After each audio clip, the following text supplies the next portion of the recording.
united with Christ. So I know there's a number of questions that you've received recently as a result of the past shows and as a result of people finding out our program. Someone wrote that they started following the Fat for Fuel, the book's way of eating, about 2 weeks ago, and they're wondering, should they be into fat-burning ketosis by now? So again, that answer is it depends. So if a person is healthy and fit when they start and they're following the program in the book correctly, they could be into ketosis, which just ketosis means, it simply means that your body is producing ketones, and ketones is what your body makes when you're burning fat. So that's what we want to burn, fat, right? So if you're burning fat, you're making ketones, otherwise known as, am I in ketosis yet? So if you're healthy when you start, you could be into ketosis within a week or two. If you're a full-on diabetic who's been a diabetic for decades, it could take a year to get into ketosis. So the answer really is it depends. And it's not about how quick, it's just about progress, right? Mm-hmm. And I just want to make one more comment, if you don't mind.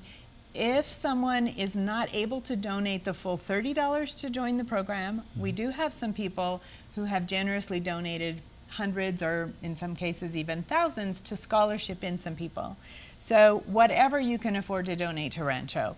If you don't feel like you can do the 30, we can still get you into the program because we do have some people scholarshiping. So it's not too late, even though the program technically started a couple of weeks ago, it's not too late to join the program.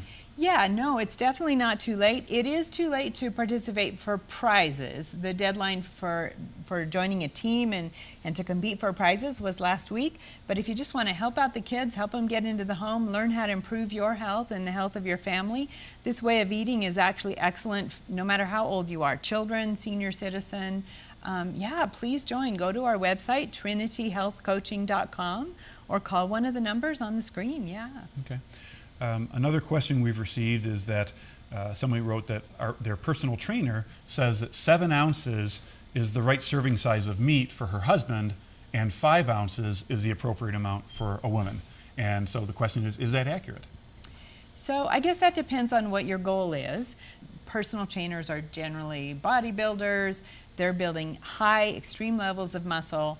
And so that's what they know to do for themselves. But that's not really the healthy way for most of the rest of us to eat. Now, if you're trying to participate in a bodybuilding competition, certainly that's probably good advice. But I'm guessing not many of our viewers are probably interested in that. So for optimal health, what Dr. Mercola again teaches in the book Fat for Fuel, and that's sort of the textbook that we keep coming back to, he teaches adequate protein, sufficient protein to support your muscle mass. So my muscle mass is different than yours, different than Carrie's, different than a bodybuilder's. But I can tell you that 7 ounces for men and 5 for women is way too much, because if we eat any more than 20 or 25, if you're a bigger guy, grams of protein at once, it turns into sugar and insulin, causes an insulin reaction and sugar in our blood. And so it causes mTOR, which precipitates cancer and all kinds of issues. So what we tell people is half your muscle mass. So find out how many pounds of muscle you have, and we have a special piece of equipment at the office that can measure that for you if you don't know. Take your muscle mass, how many pounds of muscle, cut it in half. That's how many grams of protein you should have a day. So I have just under 90 pounds of muscle, so I need around 45 or 46 grams of protein a day. Okay, we've got time for one last question, about 1 minute left. So another person wrote in saying that they were told not to eat red meat more than twice a week because it takes so much longer to digest than white meat. Is that true? Yeah, so red meat has gotten a really bad rap, and partially for good reason, because the meat from today's factory farmed cows, you know, the cows that are fed GMO corn all day and crammed in with other cows, very unhealthy environment, and that produces unhealthy meat.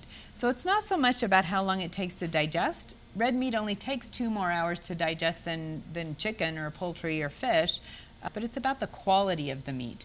So you want wild caught fish or hormone-free organic poultry, chicken, or grass-fed beef. So smaller portions of meat than we've been used to serving, but spend the extra money to get the quality, and then you're not going to actually be spending any extra money because you're eating a smaller portion. All right, well, thank you very much. I'd like to thank Carrie Carpintero from Rancho Los Amigos and Vicki Mahala from Trinity Health Coaching for being with us here today. And invite you to tune in again tomorrow.